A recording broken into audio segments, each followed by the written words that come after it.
कोणालाही रात्री घाम फुटत नाही की त्याने आज साखर खाल्ली नाहीये. रात्री झोपेत उठून कोण किचन मध्ये जाऊन जार्स ऑफ व्हाईट शुगर खात नाही. इन्फ्लुएन्सर्स बोलतात, ते एका स्टडीवरनं बोलतात की उंदरांमध्ये शुगर दिलेली आणि त्यांना ते ऍडिक्टिव्ह वाटलं, त्यांनी शुगरला चूज केलं कोकेनच्या ऐवजी. ते ह्युमन्स मध्ये रेप्लिकेट नाही झालं आणि होणार पण नाहीये. एक पदार्थानं कधी वजन वाढत नाही. Overall food intake, calorie intake matter करतात. ते भातापासून एक्स्ट्रा कॅलरीज येऊ देत किंवा बाकी कुठल्याही फूड आयटम पासून येऊ देत, एक्स्ट्रा कॅलरीज हे एक्स्ट्रा कॅलरीज आहे. कोलेस्ट्रॉल वाढतं म्हणतात अंडी खाल्ल्यामुळे, मग ते पण खरं आहे? आता ते थोडं कॉम्प्लिकेटेड आन्सर आहे, कारण हे शुगर इतकं बॅड आहे का? त्याची चांगली चव येते, ते कंट्रोल करणं खूप अवघड असतं. कोण एक गुलाबजामचा एकच तुकडा खाऊन थांबत नाही, ते 4-5 गुलाबजामुन खातात. प्रोटीन नी स्वतः युरिक ऍसिड वाढत नाही. रेड मीट, ऑर्गन मीट किंवा बोन मीट्स किंवा काही प्रकारचे फिश ज्यात प्युरिन्स जास्त असतात, ते जर तुम्ही घेतलं तर त्याने युरिक ऍसिड वाढू शकतो. सप्लिमेंट जे आपण घेतो तर ते घेणं योग्य आहे का? तुम्ही म्हणू शकत नाही की ते प्रोटीन पावडर चुकीचं आहे. ते शेवटी दुधापासून डिराइव्ड आहे. लॉजिकली बघायला गेलं तर तूप पण दुधापासून केलं जातं, वे प्रोटीन पण दुधापासून केलं जातं. मग तुपाला चांगलं मानतो आणि वे प्रोटीनला चांगलं मानत नाही, हे चुकीचं आहे ना. Paneer is a good source of protein. फक्त 100 ग्राम पनीर मध्ये तुम्हाला 20 ग्राम प्रोटीन मिळतं, पण त्याच्याबरोबर 14 ग्राम सॅच्युरेटेड फॅट पण मिळतं. जर तुम्ही खाण्यापासून प्रोटीन कम्प्लीट करताय तुमचं रिक्वायरमेंट, तर सप्लिमेंट घ्यायची गरज नाही. मी स्वतः किती हेल्दी आहे हे मला चेक करायचं असेल तर मी कुठल्या कुठल्या ब्लड टेस्ट काय करू शकते? लायपोप्रोटीन लिटिल ए किंवा LP स्मॉल ए एक लिपिड प्रोफाईल मध्ये दिसलं जातं, पण याबद्दल एवढे अवेअरनेस नाही आहे. हे जर हाय असेल तर आपलं कार्डिओव्हॅस्क्युलर डिझीजची रिस्क वाढते. एक्सेस प्रोटीन जर तुम्ही घेत असाल तर मग तुम्हाला किडनी डॅमेज होऊ शकते तुमची, किंवा युरिक ऍसिडचं प्रमाण वाढू शकतं वगैरे. ह्या सगळ्या गोष्टी कितपत खऱ्या आहेत मग?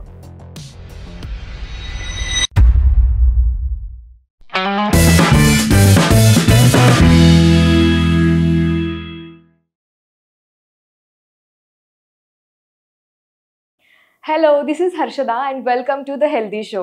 आज आपल्यासोबत एक स्पेशल गेस्ट आहेत, जे की मिस्टर तेजस कुलकर्णी आणि स्पोर्ट्स, एक्सरसाइज आणि न्यूट्रिशन सायंटिस्ट आहेत. या विषयात त्यांचा खूप एक अभ्यास अजूनही सुरू आहे. PhD पण ते करतायत आणि त्याचबरोबर more than 500 doctors, fitness influencers, athletes आणि प्रोफेशनल वर्कर्स जे आहेत तर ते त्यांना कन्सल्ट करतात आणि खूप युनिक काही काही गोष्टी आज आपल्याला कळणार आहेत.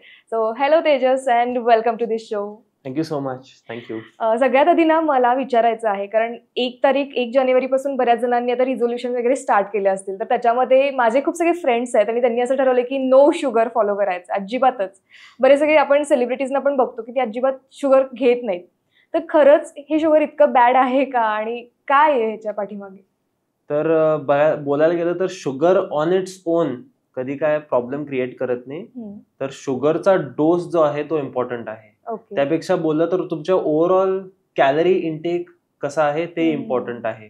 जर तुम्ही शुगर खात आहे पण तुमचे बाकीचं न्यूट्रिशन, तुमची ऍक्टिव्हिटी, तुमचं लाईफस्टाईल चांगला असेल तर शुगर इन मॉडरेट अमाऊंट काय हार्म नाही करणार. जर तुम्ही शुगर थोडी घेत असाल पण तुमचं ओव्हरऑल कॅलरिक इंटेक खूप जास्त नाहीये, म्हणजे जेवढ्या कॅलरीज तुम्हाला दिवसाला लागतात त्याच्यापेक्षा फार जास्त तुम्ही खात नाहीये, तुम्ही एक्सरसाइज करता, तुमची झोप चांगली आहे, तुमचं बाकीचं न्यूट्रिशन चांगलं आहे, म्हणजे एकदम न्यूट्रिशियस डाएट आहे, तर ते शुगरनं काही प्रॉब्लेम होणार नाही. बरं, मग पूर्णपणे बंद शुगर जे करतात, साखर घ्यायचीच नाही किंवा अवॉइड करायचं, हे कितपत योग्य आहे किंवा त्याला आपण काय करू शकतो? अजून ऑप्शन्स काही आहेत का? की आम्हाला गोड खायला पण आवडतंय पण ते वजन पण वाढतं असं पण त्यांचं म्हणणं असतं, हे बरोबर आहे का? तर आता ते प्रेफरन्स वरती आहे. अगेन तुमचं ओव्हरऑल कॅलरिक इंटेक मॅटर करतं. तुम्ही कसा तुमचा डाएट प्लॅन करता. आता तुम्हाला गोड आवडतं तर गोडची क्वांटिटी बघणं खूप इम्पॉर्टंट आहे. आता त्यात शुगर खूप इझी आहे, कारण जे गोड पदार्थ असतात त्यात फक्त शुगर नसते, त्यात बाकीचे इन्ग्रेडियंट्स पण असतात, त्याची चांगली चव येते, ते कंट्रोल करणं खूप अवघड असतं. त्यामुळे क्वांटिटी किंवा त्याची फ्रिक्वेन्सी, म्हणजे किती वेळा ते खातो, त्याच्याबद्दल माइंडफुल राहणं खूप गरजेचं आहे. तर ते ओव्हर इट करणं खूप सोपं आहे. की आता समजा कोण एक गुलाबजामचा एकच तुकडा खाऊन थांबत नाही, जर एक तुकडा खाऊन थांबले असते तर त्याचा काही इश्यू नाहीये, पण ते 4-5 गुलाबजामुन खातात, त्याने त्यांचं कॅलरिक इंटेक वाढतं, मग त्यामुळे बाकी न्यूट्रिशन पण तेवढं मिळत नाही, कारण ते फक्त टेस्ट साठी असतं, त्यात फार मिनरल्स, विटामिन्स नसतात, फायबर नसतं. तर 5 गुलाबजाम खाल्ले तरी त्यांची भूक पूर्णपणे जात नाही, ते 5 गुलाबजाम खाऊन पण पुढं अजून खातात. त्यामुळे त्यांचं ओव्हरऑल कॅलरी इंटेक पण मग हे प्रमाणात खाल्लं तर इट्स गुड, त्याच्यात काही तुम्हाला जास्त त्रास नाही होणार आहे. फक्त प्रमाणापेक्षा जास्त नाही खाल्लं पाहिजे. प्रमाणापेक्षा जास्त नाही खाल्लं पाहिजे. आता तसं बघायला गेलं तर हा सब्जेक्ट थोडा कॉम्प्लेक्स आहे, कारण त्यात थोडं इमोशन येतं, थोडं इव्हेंट कुठला असेल, काय सेलिब्रेशन असेल तर या गोष्टी केल्या जातात, त्यामुळे त्या एन्व्हायरमेंट मध्ये या गोष्टी खाल्ल्या जातात. पण जर एका न्यूट्रिशन लेन्सनी बघायला गेलं तर असं नेसेसिटी नाही आहे ती. तर गुलाबजामुन काय बॉडीची नेसेसिटी नाही आहे, पण ते आपण एका इमोशन किंवा सायकोलॉजिकल पर्स्पेक्टिव्हनं खातो. तर ते थोडं खाल्लं तर काय इश्यू होणार नाही. बरं, पण मग काय आपण जेवढं गोड पदार्थ खातो तेवढं एक्सरसाइज करून पण ते बॅलन्स करू शकतो का गोष्टी सगळ्या? हे थोडा आन्सर डिफिकल्ट आहे, पण शॉर्ट मध्ये बोलायला गेलं तर कमी खाल्लं तर करू शकतो, फार खाल्लं तर नाही कॉम्पन्सेट करू शकत. अच्छा, बॉडीमध्ये फॅट कधी कधी खूप होतं किंवा तुमचं वजन कमी आहे, हे फॅट काय आहे नक्की टर्म? तर फॅट हे एक मॅक्रोन्यूट्रिएंट आहे. म्हणजे फॅट्स, कार्बोहायड्रेट्स, प्रोटीन्स हे 3 मॅक्रोन्यूट्रिएंट्स असतात. तर फॅट्स, प्रोटीन्स आणि कार्बोहायड्रेट्स बॉडीला एनर्जी प्रोव्हाइड करतात. आपण बसतोय, झोपतोय, श्वास घेतोय, बोलतोय, काय तर लिहितोय, एक्सरसाइज करतोय, यासाठी बॉडीला एनर्जी लागते. जेवढे पण केमिकल रिएक्शन्स बॉडीमध्ये होतात त्यासाठी त्याला एनर्जी लागते. तर फॅट पण आपल्याला एनर्जी देतं. आता बॉडी फॅटला ऍज अ एनर्जी रिझर्व्ह म्हणून स्टोअर करतं, की जेव्हा आपल्याला गरज लागेल, जेव्हा आपण खात नाहीये खाणं, मे बी झोपताना वगैरे, तेव्हा बॉडी फॅटला स्टोअर करते as energy to use for its different processes. तर हे फॅट डिपेंड करतं, बॉडी किती फॅट स्टोअर करते हे डिपेंड करतं तुम्ही किती खाता. जर तुम्ही गरजेपेक्षा जास्त खाल्ला तर बॉडी जास्त फॅट स्टोअर करणार, गरजेपेक्षा कमी खाल्ला तर बॉडी कमी फॅट स्टोअर करणार, और इनफॅक्ट थोडं फॅट लूज पण करू शकते गरजेपेक्षा कमी खाल्लं तर. तर जास्त खाल्लं तर बॉडी फॅट स्टोअर करते. सो कॅलरीज बद्दल पण मला एक डाऊट होता की गुड कॅलरीज और बॅड कॅलरीज अशा पण सगळ्या गोष्टी असतात का, आणि ते काय आहे नक्की त्याच्या पाठीमागे गोष्ट? तर कॅलरीज हे एक युनिट ऑफ मेजरमेंट आहे, की किती एनर्जी फूड मधनं आपल्याला मिळते हे कॅलरीज आपण कॅल्क्युलेट करतो. तर from a measurement perspective good bad असं नाही आहे, कारण भातापासून 200 कॅलरीज, भाजीपासून 200 calories, from a unit maths perspective सेमच आहे, पण ते जे इफेक्ट आणतं बॉडीमध्ये ते डिफरंट आहे. इझिएस्ट थिंग, चॉकलेट मधनं 200 कॅलरीज आणि भाजीचं बेटर राहील कम्पॅरिझन, कारण चॉकलेट जर आपण खाल्लं, बाहेरचं जे कमर्शियल चॉकलेट आहे त्यात एवढे न्यूट्रिएंट्स नसतात, फायबर नसतं, त्यामुळे न्यूट्रिशन पर्स्पेक्टिव्ह वेगळं आहे. पण ते 200 कॅलरीज भाजीपासनं किंवा चॉकलेटपासनं फ्रॉम अ मॅथ्स पर्स्पेक्टिव्ह सेमच आहे. मग चॉकलेट पेक्षा आपण भाजीच प्रेफर करायला पाहिजे, कारण त्याच्यात बाकीचे पण आपल्याला बरेच सगळे फायदे मिळणार आहेत. भाताचा विषय निघाला होता तर माझे खूप सगळे फ्रेंड्स, इव्हन मी खूप जणांकडून हे ऐकलेलं आहे किंवा काही जण रिलेट पण करतील की अजिबातच राईस घेऊ नका किंवा भातामुळे वजन वाढतं म्हणतात, तर रात्री पण भात खाऊ नका, असे खूप काही काही गैरसमज आहेत. हे खरंच आहे का हे गैरसमज आहेत? हे गैरसमज आहे. कुठलाही एक पदार्थ इनहेरेंटली फॅटनिंग नसतो, म्हणजे कुठलाही एक पदार्थ आपल्याला जास्त फॅट पुट ऑन करायला लावेल असं नसतं. तर एक पदार्थानं कधी वजन वाढत नाही, हे मी म्हणजे जे म्हणतात की हा एक पदार्थ खाल्ला तर माझं खूप वजन वाढेल किंवा हे नको खायला, तर ते चुकीचं आहे. चुकीचं आहे. तुमचं overall food intake, calorie intake matter करतं. तर ते भातापासून एक्स्ट्रा कॅलरीज येऊ देत किंवा बाकी कुठल्याही फूड आयटम पासून येऊ देत, एक्स्ट्रा कॅलरीज हे एक्स्ट्रा कॅलरीज आहेत. तर टायमिंगचा पण एवढा काय इफेक्ट होत नाही. तुम्ही रात्री जरी भात खाल्ला पण तुमचं ओव्हरऑल कॅलरी इंटेक कमी असेल तर तुम्ही फॅट लूज करणार. तुम्ही रात्री चिया सीड्स किंवा वॉलनट्स खाल्ला आणि तुमचं कॅलरिक इंटेक जास्त झालं तरी तुम्ही बॉडी फॅट स्टोअर करणार. तर ओव्हरऑल इंटेक वर फोकस करणं गरजेचं आहे. आणि हे पण म्हणतात ना की रात्री काही पदार्थ खाल्ल्यामुळे ते पचले जात नाहीत, डायजेस्ट होत नाहीत, त्यामुळे पण मग फॅट वाढतं आणि मग वजन वाढतं. सो ही कन्सेप्ट किती बरोबर आहे आणि चुकीची आहे? वेल, ते थोडं डिफरंट टँजंटवर जातं ते, त्याचा आणि फॅट गेनचा एवढा रिलेशनशिप एवढा संबंध येत नाहीये. सो फॅट गेन आता जर मी सिम्प्लिफाय करायचं झालं तर प्युअरली बेस्ड ऑन किती कॅलरीज तुम्ही खाता, किती फूड इंटेक तुम्ही खाता. तर डायजेशनचा एक सेपरेट पॉइंट होतो की जर कुठला पदार्थ तुम्हाला पचत नसेल किंवा तुम्ही खूप जोरात खाल्ला किंवा त्या फूडची क्वालिटी एवढी चांगली नाहीये, तर त्याने तुम्हाला थोडा डायजेशनला त्रास होऊ शकतो. ओके. आणि मग व्यवस्थित तो पचत नाहीये पदार्थ आणि याचा आणि मग आपलं वजन वाढण्याचा पण संबंध आहे का नाही? आता थोडं वजन वेट वाईज पोटेन्शियल आहे, कारण थोडं ब्लोटिंग किंवा वॉटर रिटेन्शन होऊ शकतं. आता तुम्ही जर बाहेरचं खाल्ला, त्यात नॅचरली अज्युम करूया की त्यात सॉल्ट वगैरे जास्त असेल, तर थोड्या वेळासाठी तुमचं वजन वाढू शकतं, कारण बॉडी वॉटर रिटेन करू शकते. पण लॉंग टर्म जर बघायला गेलं तर नाही, कारण ते तुम्ही जर दुसऱ्या दिवशी परत नॉर्मल खाल्ला तर ते जे वजन वाढलं आहे ते परत नॉर्मलाइज होऊन जाईल. ओके. एक मी टर्म अशी ऐकली होती की सकाळी जेव्हा आपण ब्रेकफास्ट करतो तेव्हा तो जास्त प्रमाणात करायचा, दुपारी जे जेवण घेतो आपण तर ते मीडियम किंवा नॉर्मल असावं आणि रात्री कमी खाऊन झोपा. सो हे क्लॉकवाईज बरोबर आहे, असंच असायला पाहिजे आहार? नाही, ह्या सगळ्यांना हे फिट होत नाही. आता सगळ्यांचे शेड्यूल वेगळे आहेत, सगळ्यांचे ऍक्टिव्हिटी लेवल्स वेगळे आहेत, तर फूड इनटेक केव्हा जास्त पाहिजे हे इंडिव्हिज्युअल टू इंडिव्हिज्युअल वेगळं करणार. आता रात्री जर तुम्ही जास्त खाल्ला तर त्याचा एक फायदा असा आहे की ती झोपेला मदत करू शकतं. ओके, चांगली झोप होऊ शकते. त्यामुळे हे बोलणं चुकीचं आहे की रात्रीच कमी खायला पाहिजे. As we come to the previous point की टायमिंग एवढं महत्व नाही देत, पण ओव्हरऑल तुमचं डाएट कसं आहे त्याला जास्त महत्व दिलं पाहिजे. आपण टायमिंगवर जास्त महत्व दिलं आणि क्वांटिटीकडे लक्ष दिलं नाही तर ते चुकीचं आहे.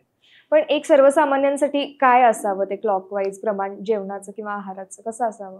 आता सर्वसामान्यांना जरी म्हटलं तरी शेड्यूल्स एवढे वेगळे झालेत आता की डिफिकल्ट असणार की या टाइमला तुम्ही एवढं खायला पाहिजे, दुपारी कमी खायला पाहिजे, रात्री कमी खायला पाहिजे आणि सकाळी जास्त खायला पाहिजे. उलट मी म्हणतो की सकाळी आणि दुपारी तुम्ही मॉडरेट खावा आणि रात्री चांगल्या झोपेच्या क्वालिटीसाठी जास्त खावा. ओके. आणि बऱ्याच जणांना हा गैरसमज होता तो दूर झालेला आहे. कॅलरीजचा विषय सगळा चालूच आहे, जसं की कॅलरीज किती इंटेक करतो याच्यावरती खूप गोष्टी अवलंबून आहेत. तर वजन कमी करण्यासाठी काय करायला पाहिजे, किंवा वजन जर आपल्याला वाढवायचं असेल तर मग किती कॅलरीज घ्यावेत, काय त्याचं काही मेजरमेंट आहे? आता तसे फॉर्म्युलाज भरपूर आहेत. आता एक्झॅक्ट नंबर मिळणं अवघड आहे, पण तुम्ही एक्सपेरिमेंट करू शकता. तर ऑनलाईन भरपूर असे कॅल्क्युलेटर्स, वेबसाईट्स मिळतील जिथं तुम्हाला तुमचं एक मेंटेनन्स कॅलरी नंबर मिळेल. तो मेंटेनन्स कॅलरी नंबर म्हणजे त्याचा अर्थ असा होतो की एवढ्या जर तुम्ही कॅलरीज खाल्ला तर तुमचं वजन सेम राहील. पण ते आपण ओळखणार कसं की आपल्याला कुठल्या पदार्थामधून किती कॅलरीज मिळत आहेत? आता रफली आपण ऍप्लिकेशन्स आणि वेबसाईट यूज करू शकतो की समजा आपण डाळ खिचडी खायला लागलोय तर डाळीचं आणि राईसचं कॅलरी इंटेक आपल्याला कळेल. तर त्यात किती कार्बोहायड्रेट, किती फॅट्स, किती प्रोटीन्स मिळतील याचा एक रफ ब्रेकडाऊन मिळेल. एक्झॅक्ट नंबर मिळणं अवघड आहे, पण एक रफ ब्रेकडाऊन मिळेल. तर खाणं आपण मेजर करू शकतो, म्हणजे फूड वेइंग स्केल वापरून, जर तुम्हाला एक्झॅक्ट पाहिजे असेल तर. किंवा तुम्ही तुमचं फूड प्लेट वाईज डिस्ट्रीब्यूट करू शकता की एक पोर्शन राईस, एक पोर्शन भाजी आणि एक पोर्शन प्रोटीन सोर्स, असं गेसनं पण करू शकता. तर ते सेम क्वांटिटीमध्ये खाऊन सेम अमाऊंट ऑफ कॅलरीज एक आठवडा किंवा 10 दिवस खाऊन तुम्ही बघू शकता की तुमचं वजन चेंज झालंय का, किंवा किती काय फरक पडलाय. जर वजन तुमचं वाढलं तर तुम्ही गरजेपेक्षा जास्त खायला लागलाय. जर वजन कमी होत असेल तर तुम्ही गरजेपेक्षा कमी खायला लागलाय. अच्छा, म्हणजे ते आपण सगळं ठरवू शकतो एक एक्सपेरिमेंट करून. बरेच सगळे ना सप्लिमेंट्स पण घेतात, काही टॅबलेट्स वगैरे असतात. आता जसं व्हिटॅमिन सी वगैरे घ्यायचे असेल किंवा जे जिमला जाणारे असतात तर त्यांचं पण एक प्रोटीन वेगळं असतात त्या गोष्टी. सो ह्या गोष्टी कितपत बरोबर आहेत आणि हे सप्लिमेंट जे आपण घेतो तर ते घेणं योग्य आहे का? आता supplements are a convenient way to get to complete your nutrition requirement. आता समजा कोणाला आता विटॅमिन डी सगळ्यात कॉमन झाला. आता विटॅमिन डी जर डेफिशियन्सी असेल तर विटॅमिन डीचं सप्लिमेंट घेऊन तुम्ही ती डेफिशियन्सी पूर्ण करू शकता. तसं प्रोटीनची रिक्वायरमेंट, प्रोटीन खूप पॉप्युलर आहे. तर आपल्या एक करंट रिसर्च आर्टिकल मध्ये बघितलं गेलं की इंडियन्समध्ये प्रोटीन डेफिशियन्सी खूप कॉमन आहे, की जेवढं प्रोटीन आपल्याला लागतं तेवढं इंडियन्स कंझ्युम करत नाही. तर रफ रिक्वायरमेंट नॉर्मल इंडिव्हिज्युअलला 1.2 to 1.5 grams of protein per KG of body weight असते. जर तुमचं वजन 70 kg असेल तर 70 into 1.2 or 1.5 म्हणजे 84 to 105 ग्राम्स प्रोटीन तुम्हाला रोज खायला लागणार. त्यात जर तुमचं ऍक्टिव्ह लाईफस्टाईल असेल, तुम्ही ऍथलीट आहे किंवा खूप जिम करता, तर ते 1.5 to 2 ग्राम्स पर्यंत व्हेरी करतं. आता हा रेंज मोठा आहे टू अकॉमोडेट डिफरंट इंडिव्हिज्युअल्स.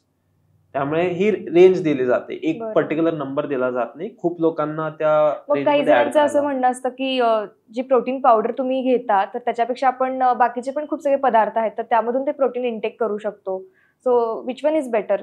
नाही, दोन्ही इक्वली इम्पॉर्टंट आहे. आता तुम्ही म्हणू शकत नाही की ते प्रोटीन पावडर चुकीचं आहे किंवा हे, ते शेवटी दुधापासून डिराइव्हड आहे.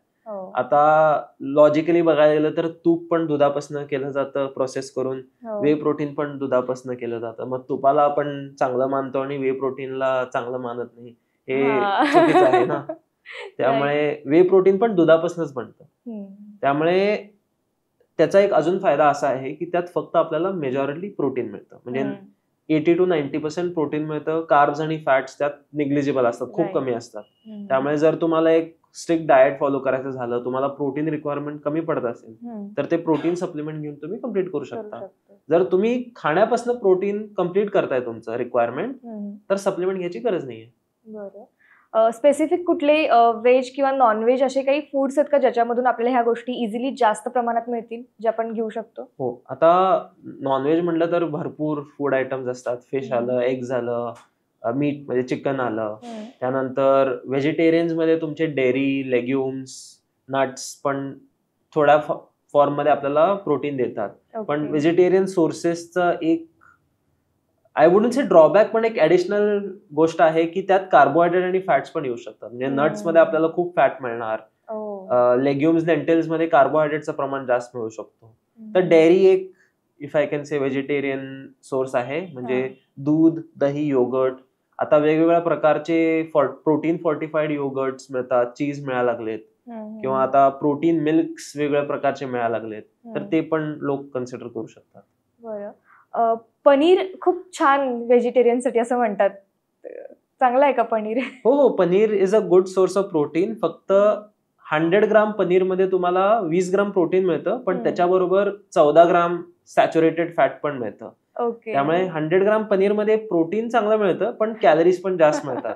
त्यामुळे जर तुम्ही 100 ग्राम पेक्षा जास्त दररोज पनीर घ्यायला लागलाय, किंवा जर तुमची 100 ग्राम प्रोटीनची रिक्वायरमेंट आहे आणि तुम्ही अर्धा किलो पनीर रोज खाऊन ती कम्प्लीट करायची, एवढं शक्य पण नाहीये रोज. पण काही लोक ट्राय करतात, पण ते हेल्दी नाहीये, कारण त्यात तुम्हाला कॅलरी कॉन्टेंट आणि फॅट कॉन्टेंट पण जास्त मिळतो. ओके, तर मग काय केलं पाहिजे व्हेजिटेरियन्सनी जर त्यांना फक्त प्रोटीन इंटेक करायचं आहे, तर मग कुठले कुठले पदार्थ स्पेसिफिक काही ते घेऊ शकतात? हो, तर आता ते मिक्स्ड मील घेऊ शकतात. असं म्हणजे त्यात पनीर पण आहे, त्यानंतर दुसऱ्या मील मध्ये ते दही घ्यायला लागलेत, त्यानंतर वेगवेगळ्या प्रकारचे लेंटिल्स, लेग्युम्स, डाळी वगैरे, त्यानंतर फर्मेंटेड सॉय घेऊ शकतात. त्यानंतर they can rely on protein powder to get their protein. So असं वेगवेगळे पदार्थ मिक्स करून ते प्रोटीन रिक्वायरमेंट त्यांची पूर्ण करू शकतात. असं म्हणतात ना की अंडी खूप चांगले असतात आपल्या शरीरासाठी. सो संडे हो या मंडे रोज खावा अंडे. सो हे कितपत खाणं योग्य आहे, त्याच्यातून किती आपल्याला प्रोटीन मिळतं, किंवा त्याच्याबद्दल काय सांगणार? आता अंडी हा खूप एक न्यूट्रिशियस फूड आयटम आहे. त्यात खूप वेगवेगळ्या अमाऊंट मध्ये आपल्याला न्यूट्रिएंट्स मिळतात, ते आपल्याला गरजेचे आहेत. बी विटॅमिन्स मिळतात चांगल्या क्वांटिटीमध्ये, झिंक मिळतं, नंतर छोट्या क्वांटिटीमध्ये विटॅमिन डी मिळतं, आणि एक खूप अंडररेटेड न्यूट्रिएंट ज्याबद्दल खूप लोक बोलत नाहीत, कोलिन. तर कोलिन मिळतं, जे ब्रेन डेव्हलपमेंट आणि ब्रेन फंक्शन साठी इम्पॉर्टंट आहे. तर अंड्यामध्ये आपल्याला जस्ट व्हाईट पोर्शन मध्ये रफली 3 ग्राम्स प्रोटीन मिळतं, आणि होल एग मध्ये रफली 5 to 6 ग्राम्स प्रोटीन मिळतं. पण मग ते कोलेस्ट्रॉल वाढतं म्हणतात अंडी खाल्ल्यामुळे, मग ते पण खरं आहे? आता ते थोडं कॉम्प्लिकेटेड आन्सर आहे, कारण आता डायटरी कोलेस्ट्रॉल हा तुमच्या टोटल ब्लड कोलेस्ट्रॉलचा एक छोटा पार्ट आहे.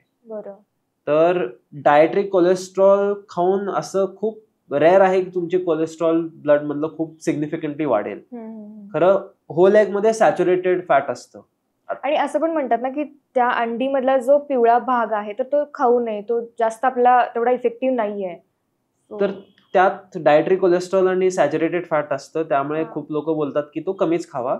रफली स्पीकिंग मेजॉरिटीमध्ये रोज 2 ते 5 होल एग पर्यंत खाऊ शकतात लोक, Okay. Depending on a lot of factors. आता 2 ते 5 ही रेंज मोठी आहे. काही लोकांना 2, काही लोकांना 5. हे काय कसं तुम्ही ठरवणार? एकतर तुमचं ओव्हरऑल ऍक्टिव्हिटी लेवल्स आणि तुमचं डाएट कसं आहे, किंवा बाकी काय सोर्सेस आहेत कोलेस्ट्रॉलचे आणि सॅच्युरेटेड फॅटचे. जसं आपण पहिला म्हटलं की डाएटरी कोलेस्ट्रॉल एवढं कॉन्ट्रीब्युटर नाही आहे, पण सॅच्युरेटेड फॅट जर खूप झालं डाएटमध्ये तर ते आपल्या कोलेस्ट्रॉल लेवल्सना निगेटिव्हली अफेक्ट करू शकतं. किंवा एक एक जण आवडतात म्हणून पण जास्त खातात, की अंडी सँडविच असेल किंवा हे असेल तर 2-3 आपण ते किती खातो एवढं लक्षात नाही येत. मग ते कसं आपण कंट्रोल करायचं? तर ते तुम्हाला एकतर तुमचे लिपिड प्रोफाईल बघून ठरवायला लागेल की काय किती अंडी तुम्ही खायला हवी. आणि जेनेटिक्स एक मोठा फॅक्टर आहे यात. तर जर जेनेटिकली काही गोष्टी ड्रिव्हन असतात की लिपिड काही लोकांचे खूप जास्त वाढलेले असतात, थोडे अंडे खाल्ले तरी, तर त्यांनी त्यावेळी थोडं कमी करायला पाहिजे. आणि गुड कोलेस्ट्रॉल आणि बॅड कोलेस्ट्रॉल ह्या पण टर्म्स आहेत, सो काय आहे नक्की, जर असं एक्सप्लेन करून सांगितलं तर बरं होईल. तर गुड कोलेस्ट्रॉल आणि बॅड कोलेस्ट्रॉल असं काय नसतं. कोलेस्ट्रॉल हा एकच पदार्थ असतो. ओके. बॉडीमध्ये कोलेस्ट्रॉल कॅरी करण्यासाठी असे कोलेस्ट्रॉलचे टॅक्सीज असतात. ओके. एलडीएल आणि एचडीएल. लो डेन्सिटी लायपोप्रोटीन म्हणजे एलडीएल, हाय डेन्सिटी लायपोप्रोटीन म्हणजे एचडीएल. तर ह्यांचं काम काय आहे? कोलेस्ट्रॉलला ट्रान्सपोर्ट करणं. कारण कोलेस्ट्रॉलला टॅक्सी लागते, तो स्वतः जाऊ शकत नाही ब्लड मधनं. तर त्याला एक मीडियम लागतं, एक ट्रान्सपोर्ट मीडियम लागतं. तर एलडीएल ह्याचं काम काय? ब्लड स्ट्रीम मध्ये कोलेस्ट्रॉलला ट्रान्सपोर्ट करणं टू डिफरंट प्लेसेस. आणि एचडीएल ब्लड मध्येच तयार होतं, एलडीएल आपलं लिव्हर बनवते. तर एचडीएल चं काम असं मानलं जात होतं की एचडीएल डिपॉझिटेड कोलेस्ट्रॉलला परत लिव्हर पर्यंत आणतं आणि एलडीएल कोलेस्ट्रॉलला ब्लड वेसल्स मध्ये डिपॉझिट करतं, ज्याने प्लाक फॉर्मेशन होऊ शकतो. पण मग असं सांगितलं जातं ना की हे पदार्थ खा आणि तुमचे जे गुड कोलेस्ट्रॉल आहे तर ते वाढेल आणि which is good for your health, आणि जे बॅड कोलेस्ट्रॉल आहे की त्याच्यामुळे तुम्हाला हार्ट ते नाही का ब्लॉकेजेस होऊ शकतात किंवा हार्ट अटॅक येऊ शकतं. सो हे असं नाहीये का, किंवा हे मिथ आहेत का? काय हे मिथ आहे. असं तुम्हाला एचडीएल प्रिव्हेंट करू शकत नाही. आता मेडिसिन ट्रायल्स झाले आहेत, मी बघितले की हाय एचडीएल प्रोटेक्ट करत नाही कार्डिओव्हास्क्युलर डिझीज पासून. आणि फूड रिलेटिव्हली कमी अफेक्ट करतं एचडीएल लेवल्सला. आणि एलडीएल लेवल्स ऑफकोर्स खूप गोष्टींना वाढू शकतात, कमी होऊ शकतात. पण डाएटमध्ये जर आपण जसं मगाशी बोललो सॅच्युरेटेड फॅट जर खूप हाय असेल तर एलडीएल लेवल्स वाढू शकतात. ते एक डायरेक्ट रिस्क फॅक्टर आहे कार्डिओव्हास्क्युलर डिझीजला. त्यामुळे तुमचा हेतू एक्सरसाइज आणि डाएटनं हा पाहिजे की तुमचे एलडीएल सी लेवल्स कमी असतील. आणि जर गरज पडल्यास तुम्हाला डॉक्टरकडे जाऊन ते चेकअप करायला लागेल. असं म्हणतात की जे डायबेटिक पेशंट आहे तर त्यांनी प्रोटीन इंटेक करू नये. सो हे गैरसमज आहे का ही बरोबर गोष्ट आहे, नक्की काय आहे? ही गैरसमज आहे. उलट डायबेटिक पेशंट्सनी प्रोटीन घ्यायला पाहिजे.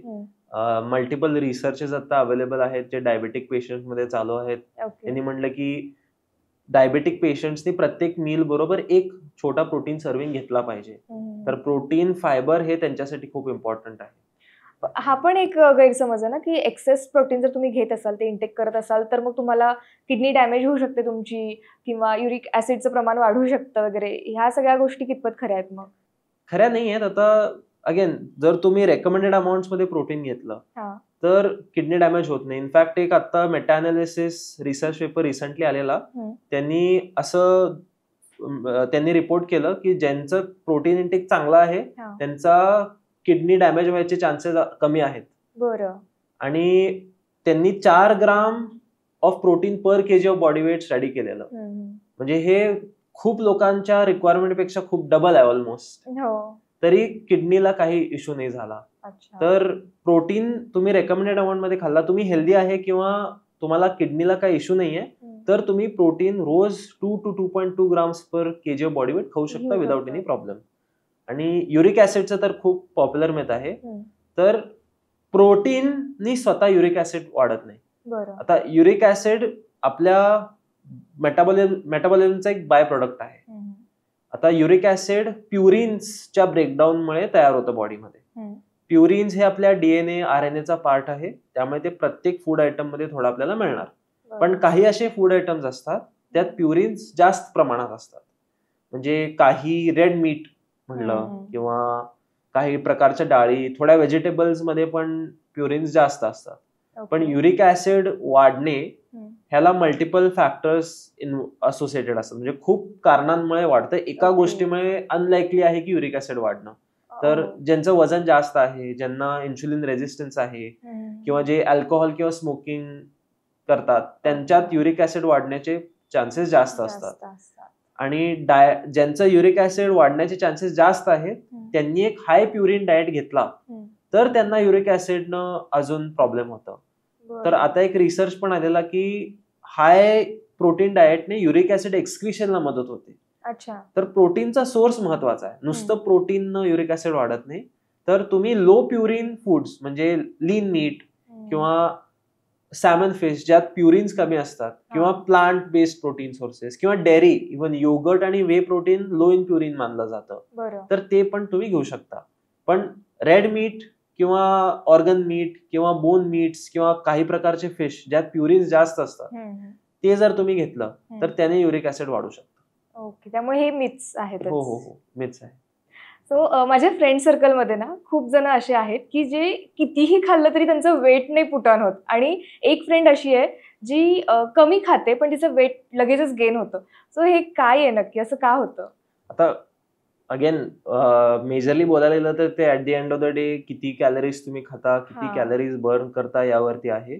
तर असं लोकांना वाटतं की ते खूप खातात, पण मे बी अशा गोष्टी खात असतील ज्या फायबर रिच आहेत किंवा त्यात कॅलरी डेन्सिटी एवढी नाहीये. तर बाकीचे लोक जे कमी खातात त्यांना वाटतं पण त्यांचं वेट कमी होत नाही, ते मे बी कॅलरी डेन्स गोष्टी जास्त खात असतील. तर आता पीनट बटरचं एक एक्झाम्पल घेतलं, हे कॅलरी रिच आहे. आता आपल्याला वाटतं आपण 2 किंवा 3 चमचे पीनट बटर घेतो, तर त्या 2 ते 3 चमच्याच्या मेजरमेंट मध्ये पण खूप व्हेरिएशन असू शकतं. तर त्या 3 चमच्यामधनं तुम्हाला 500-600 कॅलरीज पण मिळू शकतात. तर 500-600 कॅलरीज म्हणजे ऑलमोस्ट 4 ते 5 चपात्या झाल्या. तर किती ते कॅलरीज ऍक्च्युअली मध्ये खातात, किती बर्न करतात, त्यांची लाईफस्टाईल कशी आहे, म्हणजे बर्न करणे म्हणजे फक्त थ्रू एक्सरसाइज नाही, अशा गोष्टी म्हणजे घरचे काम किंवा किती चालतात किंवा त्यांचं वर्क कसं आहे, वर्कचं स्टाईल कसं आहे, कसं झोपतात, पाणी किती पितात, थोडे सगळ्या गोष्टी याच्यावरती अवलंबून आहेत. हो हो हो. आणि असं पण म्हणतात ना की सफरचंद सगळ्यात जास्त चांगलं आहे आणि ते फळ खावं आपण, आणि त्या तुलनेत बाकीची फळं मग त्याच्यातून तितके असे आपल्याला फायदे मिळतात का नाही मिळत? नाही, सगळे फळं चांगले असतात. सफरचंद ते एक सेईंग होती, apple a day keeps a doctor away, त्यामुळे ते जरा मार्केटिंग झालं त्याचं. पण सगळे फळं बेनिफिशियल आहेत. पण काही जणांचं असं पण आहे ना की पेरूमध्ये काही जास्त आपल्याला गोष्टी मिळत नाहीत, किंवा ह्या फळातूनच जास्त आपल्याला फायदे होतील, ह्या फळाचा काही फायदा नाहीये तेवढा, असं काही आहे का?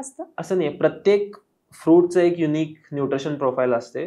त्यात स्पेसिफिक विटॅमिन्सचं अमाऊंट असतं, पॉलिफेनॉल्स म्हणजे प्लांट न्यूट्रिएंट्सचं एक प्रमाण असतं, ते बेनिफिशियल असतं. त्यामुळे असं म्हणणं चुकीचं असेल की या फळातनं बेनिफिट मिळत नाही, या फळातनं बेनिफिट मिळतं. बरं, मग फळं खावीत की ज्यूस घ्यावं? मेजॉरिटी ऑफ द टाइम फळं खावीत. ओके. कारण त्या फळांमध्ये त्याचे न्यूट्रिएंट्स आणि फायबर इंटॅक्ट राहतं. आपण जेव्हा त्याला ट्रेडिशनली ज्यूस करतो तेव्हा त्यातले थोडे न्यूट्रिएंट्स आणि फायबर टिकत नाही. त्यामुळे मेजॉरिटी ऑफ द टाइम फळं खावीत. सोशल मीडियावरून आपण जेव्हा भरपूर गोष्टी बघत असतो तर त्याच्यावरती पण काही काही गोष्टी आपल्याला कळतात, आणि इव्हन काही फिटनेस इन्फ्लुएन्सर्स जे आहेत तर ते पण म्हणतात की जी शुगर आहे ते कोकेनपेक्षा पण जास्त ॲडिक्टिव्ह आहे. So is it true or what? No no no, addiction हे खूप मेजर शब्द आहे शुगरसाठी. आता ते जे इन्फ्लुएन्सर्स बोलतात ते एका स्टडीवरनं बोलतात की माईसमध्ये शुगर्स म्हणजे उंदरांमध्ये शुगर दिलेली आणि त्यांना ते ॲडिक्टिव्ह वाटलं, त्यांनी शुगरला चूज केलं कोकेनच्या ऐवजी. ते ह्युमन्स मध्ये रेप्लिकेट नाही झालं आणि होणार पण नाहीये. आणि पण काही गोष्टी ज्या आहेत ज्या प्राण्यांवरूनच ठरवल्या जातात ना की ते आपल्याला कितपत योग्य आहेत किंवा नाही, कारण त्यांच्यावर आधी तो रिसर्च केला जातो. 100%. पहिला खूप अशा एथिकल गोष्टी चुकीच्या आहेत त्या, पण खूप अशा गोष्टी आहेत आपल्या फूड चेन मध्ये किंवा सप्लिमेंट्स मध्ये किंवा मेडिसिन्स मध्ये जे पहिल्या प्राण्यांवर टेस्ट होतात, मगच पुढं क्लिनिकल ट्रायल्सला ह्युमन्सवर अलाव केले जातात. पण शुगर असं फूड आयटम आहे जे खूप आपण आधीपासून कंझ्युम करतो, खूप वर्षांपासून कंझ्युम करतो. तर ऍडिक्शन हे खूप मोठा शब्द आहे, कारण ऍक्च्युअल तुम्ही क्लिनिकल साइन्स ऑफ ऍडिक्शन बघितलं तर ते खूप मेजर असतात. कोणालाही रात्री घाम फुटत नाही की त्याने आज साखर खाल्ली नाहीये, किंवा रात्री झोपेतनं उठून कोण किचन मध्ये जाऊन जार्स ऑफ व्हाईट शुगर खात नाही. कारण मला ऍडिक्शन झालं आणि मला तर खायचं असं नाही होऊ शकणार. तर पण असं होतं ना की खूप क्रेविंग्स होतात, गोड खाण्याची सारखी इच्छा होते, ते कशामुळे होत असेल मग?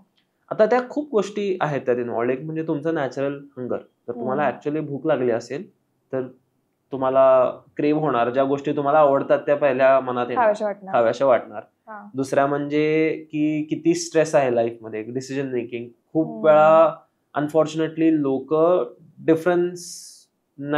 डिफरन्शिएट करू शकत नाहीत की ऍक्च्युअल मध्ये त्यांना भूक लागली आहे का ते त्यांना तहान लागली आहे का ते स्ट्रेस्ड आहेत. मग त्यांना अशा गोष्टी त्यावेळी पाहिजे असतात, ते त्यांना चांगल्या वाटतात. ओके. किंवा इव्हन असंही होतं की छोटीशी भूक असेल तर ते म्हणतात की चॉकलेट्स खा, म्हणजे तुम्हाला ते थोडंसं बरं वाटेल. भूक असेल तर प्रॉपरली एक मील खायला हवं पहिला, किंवा पहिला तुम्ही काही भाज्या किंवा फळं खाऊन बघा, पाणी पिऊन बघा. त्याच्यावरती जर तुम्हाला वाटलं की एक छोटा चॉकलेटचा तुकडा किंवा एक चॉकलेट घ्यायचा तर खाऊ शकता, त्यात काही इश्यू नाहीये. पण भूक लागली म्हणून चॉकलेट जर कोणी खाल्लं तर ते एका चॉकलेटवर थांबणार नाहीत. सॅटायटी प्रमोटिंग फूड्स आणि न्यूट्रिशियस फूड्सला प्रायोरिटी देण्याची गरज आहे. बरं, मी स्वतः किती हेल्दी आहे हे मला चेक करायचं असेल तर मी कुठल्या कुठल्या ब्लड टेस्ट काय करू शकते? आता ब्लड टेस्ट तुम्ही एक फुल बॉडी पॅनल घेऊ शकता. त्यात तुम्हाला तुमचं फुल ब्लड काउंट दिसेल, तुम्हाला तुमचं लिपिड प्रोफाईल दिसेल. ब्लड शुगर मध्ये HbA1c एक मार्कर इम्पॉर्टंट आहे. लिपिड प्रोफाईल मध्ये ApoB हा एक मार्कर इम्पॉर्टंट आहे खूप. त्यानंतर लिव्हर आणि किडनी फंक्शन टेस्ट तुम्ही करू शकता. आता जनरली तुमच्या फॅमिलीमध्ये कुठले स्पेसिफिक डिझीज जसं टाईप 2 डायबिटीज किंवा blood pressure related issues, cholesterol related issues नसतील तर तुम्ही वर्षातनं एक जनरल फुल बॉडी चेकअप केलं तरी चालेल. ओके, ते इनफ आहे, त्याच्यातून आपल्याला सगळ्या गोष्टी कळतील. येस. ब्लड टेस्ट बद्दल तर कळाल्या, पण काही काही अशा गोष्टी पण आहेत की ज्या गोष्टी काही जणांना माहितीच नाहीयेत आणि त्या माहिती करून घेणं खूप गरजेचं आहे. जसं आपल्याला हिमोग्लोबिन बद्दल माहितीये का, अंदाज असतो की हे एवढं असेल तर बरोबर आहे, याच्यापेक्षा ह्या पॉईंट पेक्षा खाली आलं तर मग आपलं हिमोग्लोबिन कमी आहे किंवा असं. सो अजून अशा कुठल्या गोष्टी आहेत की ज्या माहित असायलाच पाहिजेत आपल्याला? आता एक असं स्पेसिफिक मार्कर आहे, ते खूप माझ्या पर्सनल इंटरेस्टचं आहे, त्याबद्दल एवढा अवेअरनेस नाही आहे. ते म्हणजे लायपोप्रोटीन लिटल ए किंवा LP स्मॉल ए. हे एक लिपिड प्रोफाईल मध्ये दिसलं जातं, पण याबद्दल एवढी अवेअरनेस नाही आहे किंवा एवढी लोक हे टेस्ट करत नाहीत. कारण ह्याचं जे अमाऊंट असतं ते जेनेटिक्सनं ड्रिव्हन आहे. म्हणजे पूर्णपणे ह्याचं अमाऊंट जेनेटिक्सवर अवलंबून असतं, डिपेंडंट आहे. मग ही टेस्ट केल्यामुळे किंवा ती गोष्ट माहित झाल्यामुळे आपल्याला त्याचा काय काय फायदा होऊ शकतो? आता सध्या ह्यानं आपल्याला एक रिस्क फॅक्टर कळतं की हे जर हाय असेल, आता LP लिटल ए हाय असणं ह्याला एकच कारण आहे आता सध्या, ते आहे जेनेटिक्स. बरं. तर हे जर हाय असेल तर आपलं कार्डिओव्हॅस्क्युलर डिझीजची रिस्क वाढते. It's an independent risk factor for cardiovascular disease. तर हे टेस्ट केल्याने आपल्याला हे कळेल की ठीक आहे, या इंडिव्हिज्युअलची रिस्क एवढी आहे. आता इंडियन्स मध्ये, स्पेसिफिकली साऊथ इंडियन्स मध्ये एका ऑब्झर्वेशनल रिसर्चनं हे दाखवलंय की 15% ते 20% पर्यंत साऊथ इंडियन्स मध्ये हाय LPA असू शकतं. त्यामुळे त्याने त्यांची कार्डिओव्हॅस्क्युलर डिझीज रिस्क वाढलेली आहे. जर त्यांनी त्यांच्या बाकीच्या लाईफस्टाईल पण जर नीट मॅनेज केली नाही तर त्यांची रिस्क अजून वाढू शकते. त्यामुळे हे चेक करणं गरजेचं आहे. किती वेळा आपण हे चेक करू शकतो? काय काय हे ऍक्च्युली जेनेटिक्स ड्रिव्हन आहे, त्यामुळे लाईफ मध्ये एकदाच केलं तरी चालेल. आता ना क्रिएटिन सप्लिमेंट्स असा एक तो विषय असा, म्हणजे सहज माझ्या कानावरती मी त्या गोष्टी ऐकल्या, पण मला त्याच्याबद्दल जास्त एवढी माहिती नाहीये. मग त्याबद्दल काय सांगाल? आता क्रिएटिन हा एक प्रकारचा न्यूट्रिएंटच म्हणला तरी चालेल. आपली बॉडी ऑलरेडी क्रिएटिन बनवते. म्हणजे लिव्हर आणि किडनीज मध्ये क्रिएटिन बनतं, 3 अमिनो ऍसिड्सनं बनतं. तर क्रिएटिन आपण खाण्यातनं पण मिळू शकतं. आता क्रिएटिन असं म्हणलं तरी चालेल की मसलमध्ये असतं, त्यामुळे आपण जेव्हा मीट खातो, ते प्राण्याचा मसल खातो, त्यातनं आपल्याला क्रिएटिन मिळतं. पण ते पुरेसं नसतं आपल्या बॉडीमध्ये जे बेनिफिशियल इफेक्ट दिसतात त्यासाठी. तर आपण क्रिएटिन सप्लिमेंट्स घेऊन आपल्या बॉडीचे क्रिएटिन स्टोर्स वाढवू शकतो. तर क्रिएटिन हे क्विक एनर्जी देणारं एक पदार्थ आहे. म्हणजे आपण जेव्हा एक्सरसाइज करतो तर खूप जणांनी शाळेत वाचलं असेल, ATP बॉडीचं एनर्जी करन्सी असते. तर आपण एक्सरसाइज करताना ATP कमी होतं प्रमाण, तर ATPचं ADP होतं. तर क्रिएटिन एक फॉस्फेट देऊन ते परत रिप्लेनिश करतं, त्यामुळे एक्सरसाइज परफॉर्मन्सला बेनिफिट मिळतं. आता वेगवेगळे स्टडीज असे आहेत ते दाखवतात की त्यात थोडे ब्रेन बेनिफिट्स पण आहेत. म्हणजे तुमची मेमरी, थिंकिंग कपॅसिटी, फोकस पण क्रिएटिन सप्लिमेंटेशन थोडं वाढू शकतं. पण मेजर इफेक्ट हा स्ट्रेंथ, एक्सरसाइज परफॉर्मन्स किंवा ऍथलीटच्या स्पोर्ट्स परफॉर्मन्ससाठी दिसला जातो. ओके. मग हे सप्लिमेंट्स बद्दलच खूप काही डाऊट्स आहेत की ते किती चांगले ते कसं ओळखायचं, किंवा त्याच्यात भेसळ आहे का, किंवा प्राइस वाईज आपण ते डिफरन्शिएट करू शकतो का, की लो क्वालिटी प्रोटीन किंवा काय. प्रोटीन घेणं तर गरजेचं आहे, पण मग ते चांगल्या क्वालिटीचं आहे किंवा हेच योग्य आहे हे कसं ओळखायचं? आता पहिला म्हणजे तुम्ही कुठून प्रोटीन घेता हे खूप महत्वाचं आहे. तर ऑथराइज्ड सोर्स किंवा ब्रँडची जी वेबसाईट असते जिथनं ते सेल करतात तिथनंच घेणं गरजेचं आहे. तर त्यातनं एक तुम्हाला बॅरियर हटतो की ऑथेंटिसिटीचा बॅरियर कमी होऊ शकतो त्यातनं. दुसरं म्हणजे क्वालिटी वाईज बघायला गेलं तर तुम्हाला हे बघायचं आहे की ब्रँड ज्या ब्रँडचं किंवा कंपनीचं तुम्ही सप्लिमेंट घेता त्याच्याबद्दल किती इन्फॉर्मेशन तुम्हाला मिळते. त्याचे लॅब रिपोर्ट्स अवेलेबल आहेत का, किंवा त्याच्या न्यूट्रिशन लेबलवर किती इन्फॉर्मेशन त्यांनी दिली आहे. आता प्रोटीन सप्लिमेंट्सचं बोलायला गेलं तर एका सर्विंग मध्ये किती स्कूप प्रोटीन ते दाखवतायत, आणि त्याच्याबद्दल लॅब रिपोर्ट जे आता वाईडली अवेलेबल आहेत युजली मोस्ट ब्रँड्सचे, त्यात किती दिसतं. मग हे सगळं आपण कुठे चेक करायचं? त्यांच्या वेबसाईट? हे वेबसाईटवर आता सोशल मीडियावर पण खूप अवेलेबल झाले आहेत. आणि प्रोटीन बद्दल एक स्पेसिफिक अजून एक इम्पॉर्टंट पॅरामीटर असं आहे की अमिनो ऍसिड प्रोफाईल हे ब्रँड दाखवते का त्यांच्या लेबलवर. बरं. आणि हे पण चेक केलं पाहिजे. जसं आता प्रत्येकाची लाईफस्टाईल खूप वेगळी आहे आणि प्रत्येकालाच हेल्दी तर राहायचं आहे. सो एक काय कॉमन सगळ्यांना 5 टिप्स सांगणार की ज्यामुळे ते हेल्दी राहू शकतील? फ्रिक्वेंटली एक्सरसाइज करा, स्ट्रेंथ ट्रेनिंग स्पेसिफिकली, थोडं त्यात कार्डिओ ऍक्टिव्हिटीज जसं रनिंग, वॉकिंग पण इन्क्लूड करा. हे मल्टिपल टाइम्स अ वीक करा. सेकंड म्हणलं तर आता इंडियन डाएटसाठी स्पेसिफिकली इनफ प्रोटीन कंझ्युम करा. आणि जर कुठली विटॅमिन डेफिशियन्सी असेल जसं B12 आणि D3 हे खूप कॉमन आहे. खूपच आहे हे, मी खूप जणांकडे ऐकलेलं आहे की हेच आपल्याला कमी पडतात गोष्टी. तर त्यासाठी काय केलं पाहिजे? तर B12 आणि D3 चेक करा आणि गायडन्स कुठल्या हेल्थ प्रोफेशनलचा घेऊन सप्लिमेंट करून ते तुम्ही कम्प्लीट करा. त्यानंतर इनफ झोप घ्या. आणि लास्टली तुमच्या फूड इनटेकचा एक आयडिया घेऊन ते मॅनेज करा की किती क्वांटिटीमध्ये तुम्हाला कॅलरीज मिळतात हे तुम्हाला एक आयडिया घ्यायला, किंवा आपण काय पदार्थ खातोय आणि काय खायला पाहिजे, त्याचं मेजरमेंट किती पाहिजे, या सगळ्या गोष्टी आपण थोडंसं चेक करून जर ते फॉलो केलं तर त्याचे बेनिफिट्स मिळतील. So thank you so much Tejas. खूप सगळ्या गोष्टी आज कळालेल्या आहेत आणि प्रत्येकासाठीच या गोष्टी तितक्याच महत्वाच्या होत्या. So thank you so much once again. Thank you so much. It was a pleasure to be here.